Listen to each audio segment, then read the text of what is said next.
first thing I'm going to do is I'm just going to simply add a loop and kind of go from there. So we'll start with listing. So I'm just going to do 123 Main Street. And if the address doesn't pop up here, you see Luke Manny, he works at Dot Loop. So these are all his, and they're based out of Cincinnati. So that's why it says Cincinnati, but just, you can put in 123 Main Street if you're just making one up. And we're going to start with residential listing. And then we're going to go to continue. And done. And then we're going to check out the loop. Maybe. There we go. So if you've done it this way, then you're doing it the correct way, because all of your forms are going to auto-populate that are required. If you don't do it this way, and I'm not really sure how it's done without doing this way, but it does happen, and people create kind of their own loops and pull over their docs. But this way, you're not going to miss anything that is required. And what says required next to it is required by KREC. So it's not required by us. So when we tell you guys that it's mandatory, it's not mandatory for RE/MAX Elite, it's mandatory for KREC. And our job is to keep Christy out of jail. So out of Dot Loop or out of KREC jail. So when we tell you guys that we need that stuff, we actually do need it for KREC.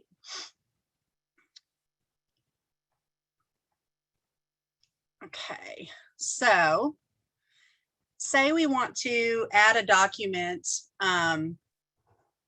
Say we have the exclusive right to sell, and let's say that it is handwritten. Okay, so obviously then at that point your document's not going to be in Dot Loop yet. So let's just play that we have a document that is handwritten, and I'm just going to use a form that I have in here. Okay, so let me change the name on this. If you ever want to change the names, it's real simple. You just click on the 3 dots on the side and you rename it. And I'm going to do this one as exclusive right to sell, and I'm just doing initials to make it quicker. So you have your exclusive right to sell, and say it's signed by everybody, you know, all your sellers, but this still says required. The only thing that you have to do is take the one that's signed. Hold on, I'm sorry, I had to let somebody in. All you have to do is take the one that's signed and replace it. Okay, so you can see where it says replace with ERTS.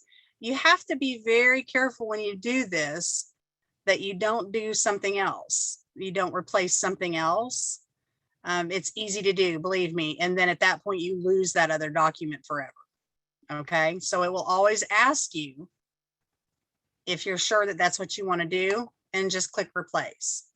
So now it says exclusive right to sell, the RE/MAX Elite Realty one. It's here. You can tell that it's in there because it says not submitted. It went from required to not submitted. All right, so that there tells you that what you have is valid. And what I'm going to do on these is I'm going to email one in. Okay, so if you don't have it downloaded to your computer and you scan it into your email, all you have to do is click this right here and copy that address and jump in, find the document that you want to send, and let me find one here. Here's one. No, I don't want to do that. Let's do, we can do anything. Give me just a second to find something.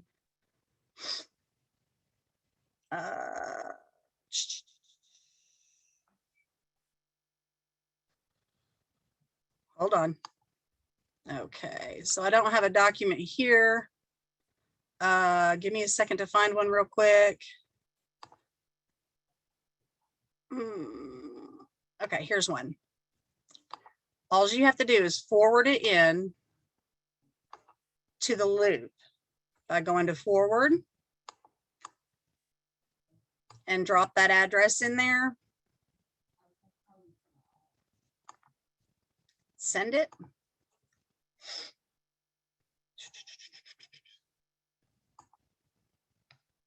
And then it will show up.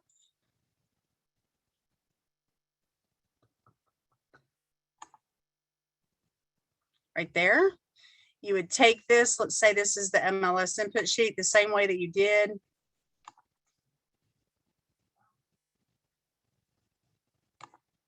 And rename it to, sorry, I don't have my mouse with me. MLS input sheet. And then you're just going to drag and drop it like that. So if it is a form that is saved to your computer, which I'm going to do real quick.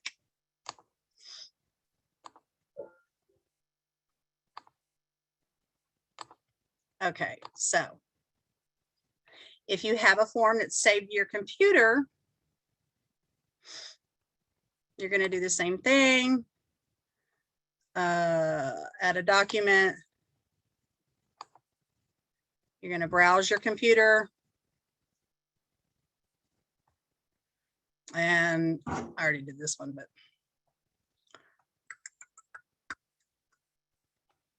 sorry. And there you go. So,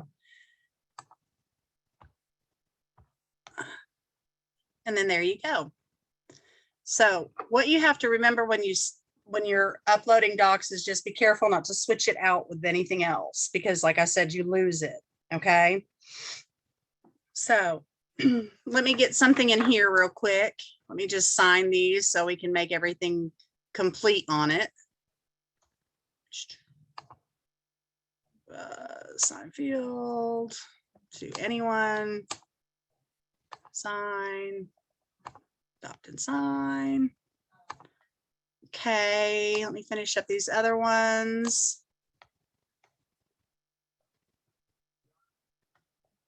And let me do this one.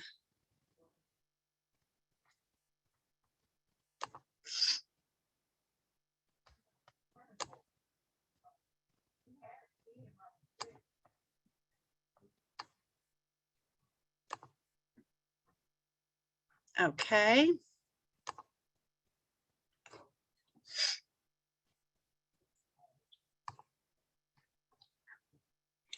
So if you're looking at your listing packet, you can see that there is nothing left that's required. They're already changed to not submitted. And that simply means that you have all of your required documents in here. Okay. So when you go to submit your docs, everything that was required must be checked. All right. So anything that's optional here in this packet does not have to be sent.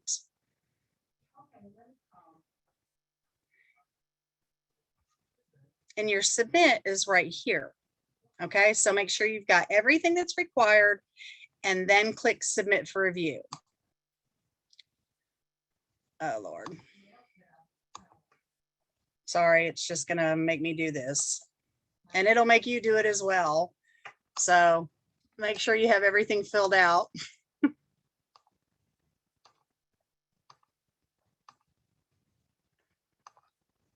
And it's our listing packet we're submitting.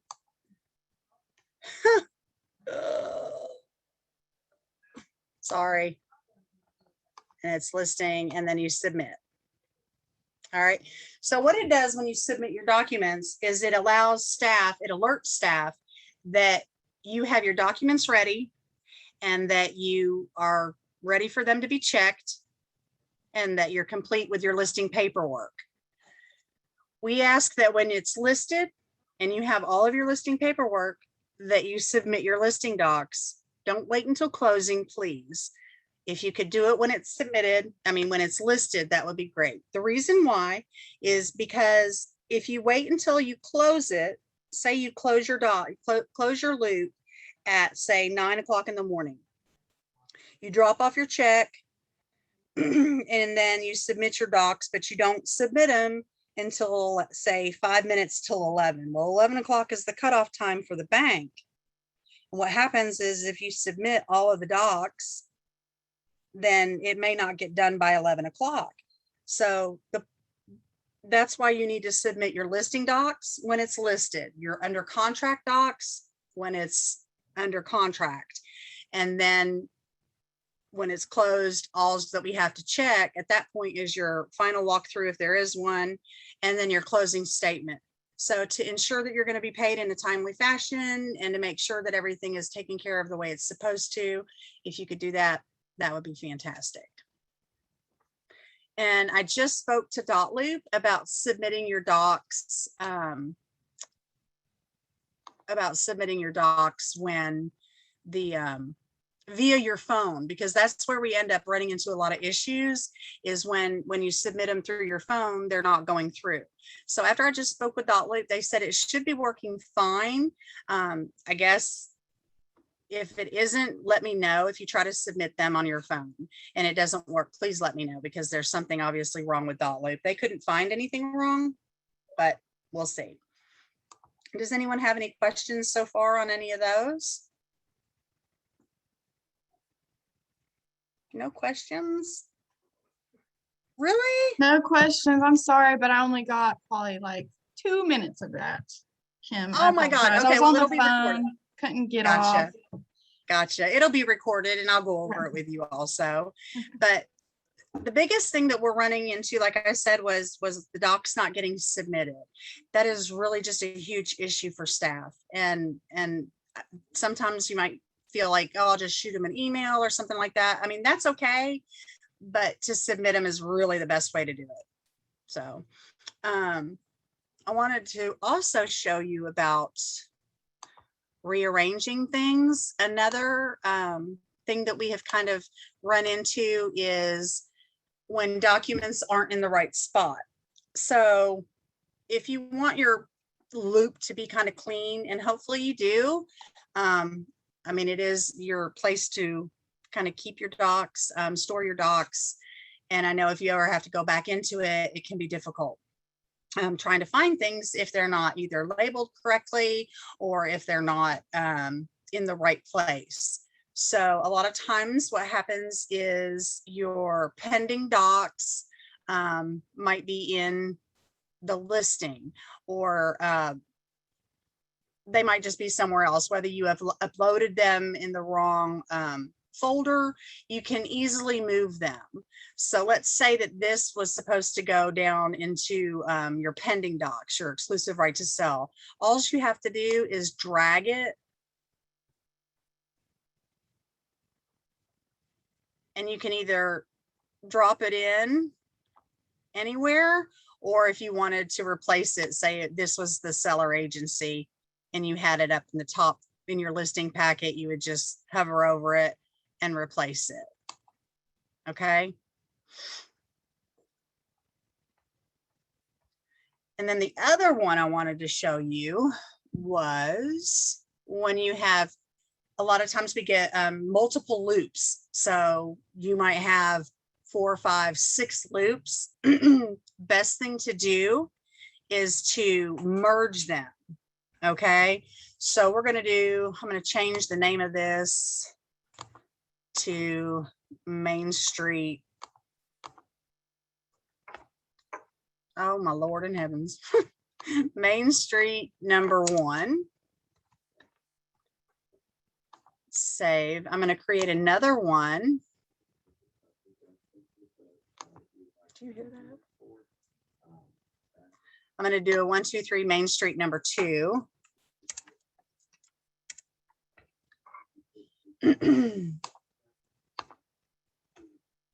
And it's going to be a residential listing as well.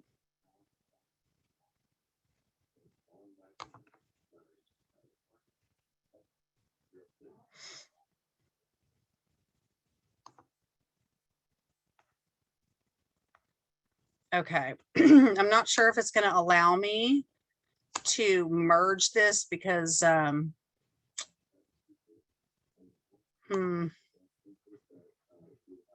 don't think it'll let me merge them.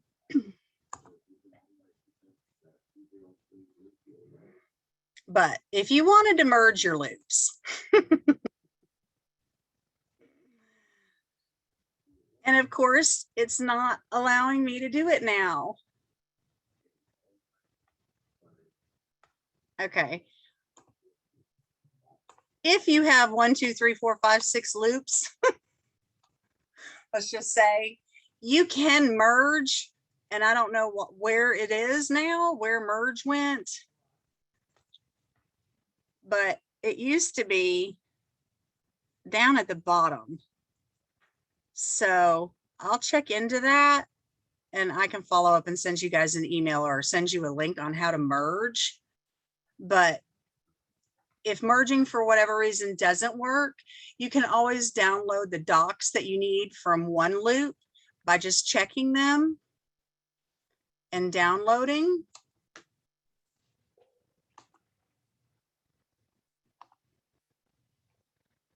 And then going back to the loop you want everything to be in,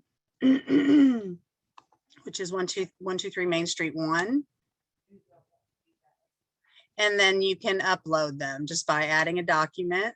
You can actually drag and drop in there. And then you can archive your other loop. That will save you from a lot of— I have a question. Yes, yes. Sorry, this is Malloy. I know my camera's not on. It won't let me after our incident this morning. It's fine. So I've noticed a lot more lately when checking docs, a lot of the agents are doing a listing loop and a pending loop. Is that something that's necessary, or is it advised maybe that they do merge them? How's that working out?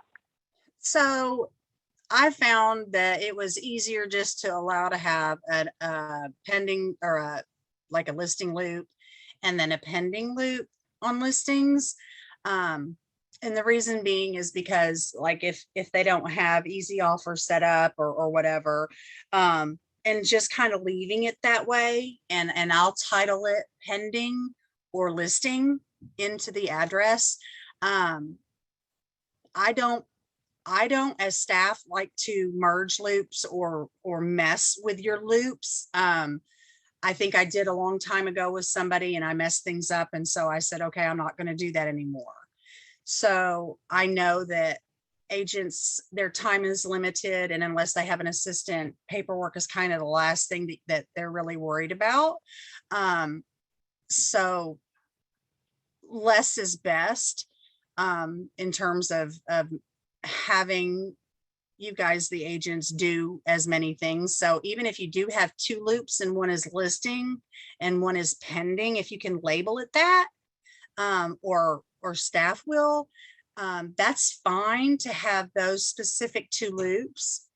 The multiple loops, like the 3, 4, 5, 6 loops, that is not okay. So are you saying, like, when you say multiple, I guess I'm getting a little confused because I just do folders. So is that just another way to do it? Because I mean, I just have one loop Yes. for the transaction, and then I have a listing packet folder, and then I have a pending folder, and just all in one. That's what we're talking about, right? That's But beautiful. they're doing separate loops. Yes. And then That's like confusing sometimes me. if they don't have easy offer or something, and they have or I don't really exactly know why so many loops occur, but they might be working out of each loop the same transaction.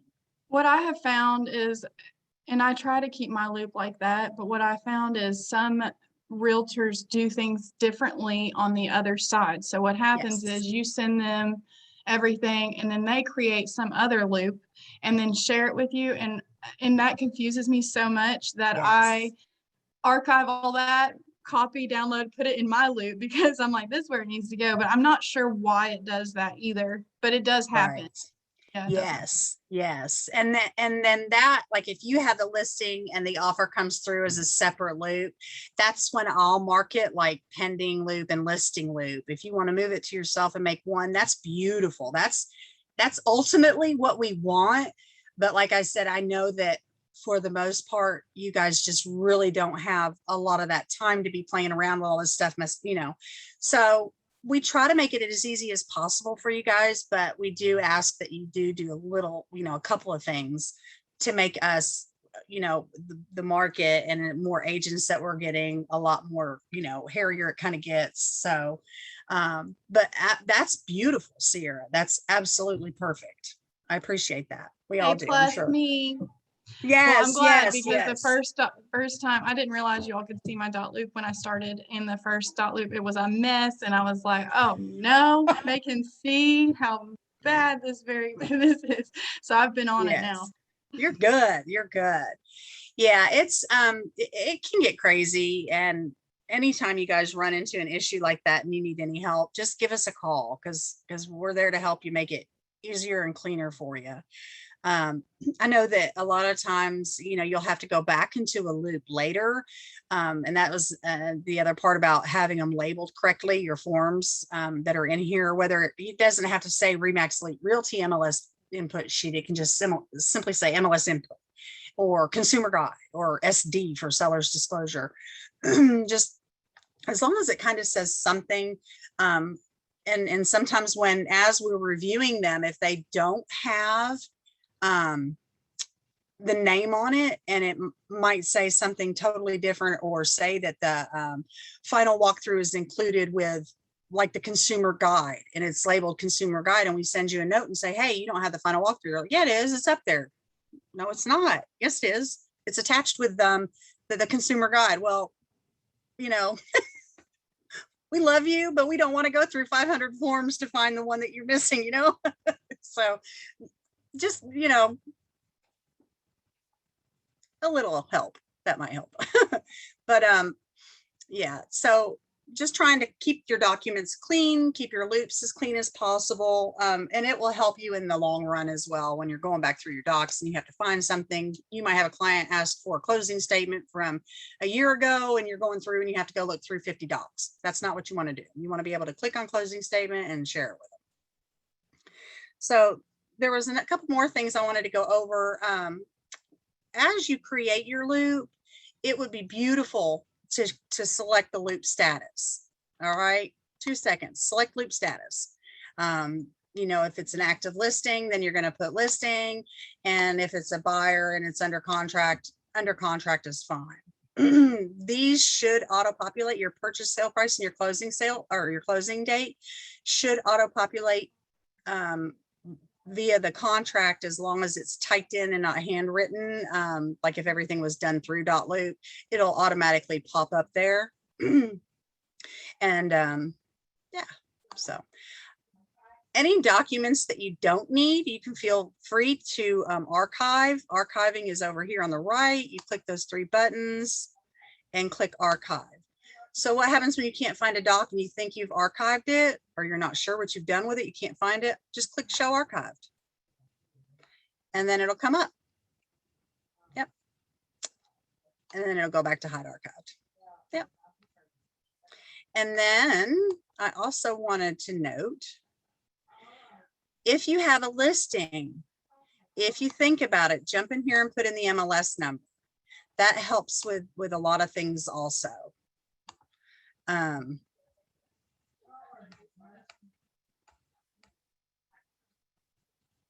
You can also add tasks, your own tasks, which I think is really cool. Staff, we use tasks. You might see them.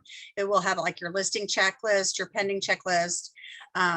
So you can actually add your own. Hold on just a second. Okay. You can actually add your own tasks. One of those things could be to add, well, this is going to go click here, add tasks. You could do request return escrow. And you can assign it to yourself. And you can put a due date. So if it's scheduled to close on the 30th, then you would want to make your due date the 29th. I just did that specific date. I would probably do it a few days ahead just in case. And then that's going to assign, it's going to send you an email that's going to tell you to request that return EMV. I'm a checklist person. I have to have tasks and checklists for everything that I do so I don't forget. So if you're like that, you can always jump down here and create your own tasks, and you can actually create your own template.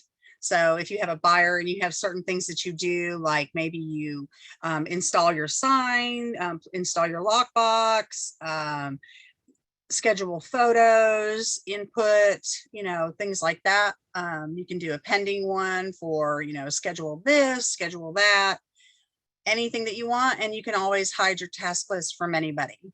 Okay. So I think that the tasks are really super cool myself, but any questions at all so far? No questions? Well, you guys are just too easy.